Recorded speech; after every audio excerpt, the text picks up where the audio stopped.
क्या अश्वत्थामा आज भी हमारे बीच जिंदा है? कि क्या महाभारत का योद्धा अश्वत्थामा जिंदा है? यह सिर्फ एक डरावनी कहानी जो हमें सदियों से सुनाई जा रही है।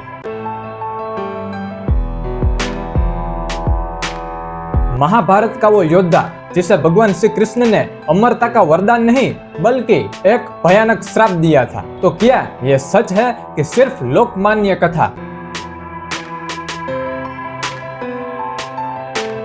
कई लोग ऐसे दावा करते हैं या ऐसा बोलते हैं कि अश्वत्थामा यहाँ आते हैं, हमारे घर के पास ये मंदिर है, यहाँ अश्वत्थामा दिखे है, वो किले में अश्वत्थामा को हमने देखा है। वो कुछ ऐसा महसूस करते हैं कि सबको लगता है कि अश्वत्थामा ही है।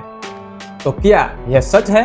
तो इस वीडियो में हम सबको एक्सपोज करेंगे और पता लगाएंगे कि अश्वत्थामा आज भी जिंदा है या नहीं, या सिर्फ एक कहानी है। और साथ ही साथ आपको यह भी बताएंगे कि क्या सच में कोई इंसान 5000 सालों से जिंदा है और अभी तक यहीं कहीं हमारे आसपास भटक रहा है। अश्वत्थामा गुरु द्रोणाचार्य के वो पुत्र जिन्होंने पांडवों के बच्चों का कत्ल कर दिया और पेट में नवजात बच्चे को मारने के लिए शस्त्र उठाए, और श्री कृष्ण ने जिन्हें श्राप दिया उनकी मणि को निकाला। हाँ, वही अश्वत्थामा। और ऐसे कई लोग हैं जो ऐसा दावा करते हैं कि अश्वत्थामा को असुरगढ़ के किले में देखा गया है। अब असुरगढ़ का किला जो लोग नहीं जानते उसको हम बता दें कि असुरगढ़ का किला महाराष्ट्र में आया है। यह किला सिर्फ पत्थरों का ढांचा नहीं बल्कि अश्वत्थामा के अस्तित्व का सबसे बड़ा सेंटर माना गया है। कई बार वहां के स्थायी निवासी दावा करते हैं कि इस किले के गुप्त रास्तों के जरिए अश्वत्थामा आज भी भगवान शिव के मंदिर पहुंचते हैं। और ऐसा एक बार नहीं कई बार दावा किया गया है। कई बार कहा गया कि मंदिर के कबाड़ जब सुबह खुलते हैं तो शिवलिंग पर ताजे गुलाब और चंदन का लेप मिलता है। अब ये सोचने वाली बात है। आप थोड़ा सोच के देखो कि रात को सब दरवाजे बंद कर देते हैं, मंदिर के आसपास कोई नहीं होता, दरवाजा बंद होता है, लेकिन सुबह खुलते ही दरवाजा खुलते ही शिवलिंग में ताजे गुलाब के फूल आ जाते हैं और चंदन का लेप भी आ जाता है। तो ये बात आपको सोचने पे जरूर मजबूर करेगी। कई सीसीटीवी फुटेज और स्थानीय पुजारियों के इंटरव्यूज में भी दावा किया गया है कि रात के सन्नाटों में मंदिर के अंदर किसी की मौजूदगी महसूस होती है। अब यह भी आपको सोचने में मजबूर जरूर करेगा कि सब कुछ बंद हो जाता है लेकिन फिर ताजे फूल मिलते हैं, चंदन का लेप मिलता है और किसी लोगों को तो अंदर कोई होने का महसूस भी होता है। कोई नॉर्मल इंसान यह काम इतनी आसानी से कर सकता है? लेकिन एक बात मैं और भी बता दूं, यह कोई विज्ञान ने स्वीकार अभी नहीं किया है कि अभी साइंटिस्टों ने यह सब मान लिया, नहीं, विज्ञान इसे स्वीकार नहीं करता। लेकिन वहाँ की हवा में एकदम भारीपन है, कुछ तो वहाँ की हवा में कुछ तो अलग है जो तर्क वितर्क को कमजोर कर देता है। अश्वत्थामा वैसे भी कोई साधारण व्यक्ति नहीं थे। अगर हम महाभारत की कोई कहानी देखें तो आपको भी लगता है कि अश्वत्थामा ऐसा कोई साधारण व्यक्ति तो था नहीं, गुरु द्रोण का पुत्र था। एक ऐसा स्थापित अस्तित्व हो सकता है जो अपनी पीड़ा को कम करने के लिए महादेव की शरण में आते हैं। और महादेव तो भोलेनाथ है, वो तो किसी को भी स्वीकार करते हैं। जब आप इस मंदिर की शांति को महसूस करते हो तो आपका दिल भी मानने लगता है कि इस जगह की हवा में कुछ तो है, या इन पुजारी और स्थानीय लोगों की बात में कोई दम तो है। क्या सच में ऐसा हो सकता है? पहले आपकी राय मुझे कमेंट करके बताइए कि आपको क्या लगता है इस असुरगढ़ के किले के बारे में। यह तो कुछ नहीं है, इससे भी चौंकावनारा दावा सामने आया है। और यह दावा कौन सा है?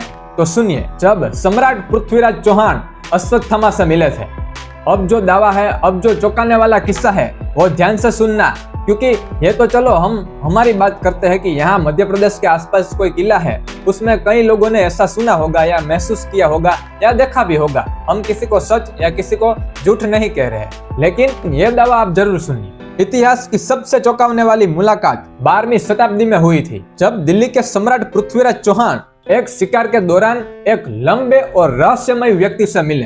पृथ्वीराज रासो और उस काल के अन्य दस्तावेजों में उसका उल्लेख काफी मिलता है। हालांकि पृथ्वीराज रासो को कई इतिहासकार थोड़ा सा काल्पनिक भी मानते हैं, इसे पूरी तरह सच नहीं मानते, काल्पनिक मानते हैं। लेकिन अब यह बात ध्यान से सुनना, पृथ्वीराज रासो में दी गई हुई मेडिकल ट्रीटमेंट बहुत सटीक है। पृथ्वीराज चौहान आयुर्वेद के बहुत जानकार थे। यहाँ पे दावा किया गया है कि उन्होंने जो देखा कि एक व्यक्ति मेरे सामने खड़ा है जिसके माथे से लगातार खून बहता जा रहा है और उसके माथे पर एक बड़ा भयानक घाव भी है और खून बहता ही जा रहा है, बहता ही जा रहा है। फिर पृथ्वीराज चौहान ने अपनी मेडिकल ट्रीटमेंट लगाई पर वो घाव टस से मस नहीं हुआ। 7 दिनों के बाद भी कोई नतीजा नहीं आया। पृथ्वीराज चौहान ने बहुत मेहनत की। पृथ्वीराज चौहान ने अपनी पूरी नॉलेज लगा दी उस घाव को भरने के लिए। 7 दिनों तक लगातार आयुर्वेद से, अपनी नॉलेज से, आयुर्वेद से उस घाव को भरने की कोशिश की, लेकिन कोई भी परिणाम नहीं आया। तब पृथ्वीराज चौहान को संदेह हुआ कि उसके सामने खड़ा हुआ व्यक्ति कौन है, कोई आम इंसान है या कोई असाधारण व्यक्ति है। तब उस इंसान ने अपनी असलियत बताई। अब यहाँ से तर्क कहता है कि अगर सिर्फ कल्पना होती तो महान राजा की चिकित्सा शक्ति फेल नहीं दिखाई जाती। वो थोड़ा राजा की बुक में राजा की ही चिकित्सा को फेल बताएंगे, ऐसा तो वो है नहीं। तो फिर भी क्यों पृथ्वीराज चौहान का इतना अच्छा नॉलेज था, आयुर्वेद में इतने वो जानकार थे, फिर भी उनकी नॉलेज वो घाव भर नहीं पाई, क्यों?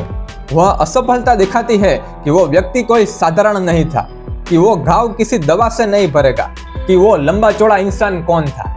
और ये भी नहीं, इससे भी आगे चौंकावनारा किस्सा सुनिए। अब एक चौंकावनारा किस्सा आप गुजरात से भी सुनिए। गुजरात के जंगलों में भी अश्वत्थामा देखा गया है। तो सुनिए, गुजरात के डांग में अश्वत्थामा को एक व्यक्ति ने देखा। कैसे? रात का समय था, अंधेरा था और रेलवे स्टेशन में एक वो मजदूर काम कर रहा था। तब एक बिजली के खंभे जितना आदमी वो रेलवे से पसार हुआ।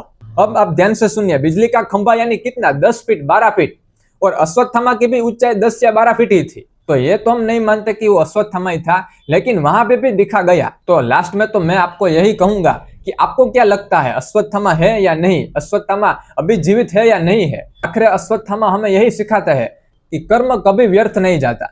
उसने जो खराब कर्म, पाप कर्म किया था, उसकी सजा वो अभी भी भुगत रहा है। इसलिए अच्छे कर्म करिए, क्योंकि अच्छे कर्म ही लौट के आते हैं।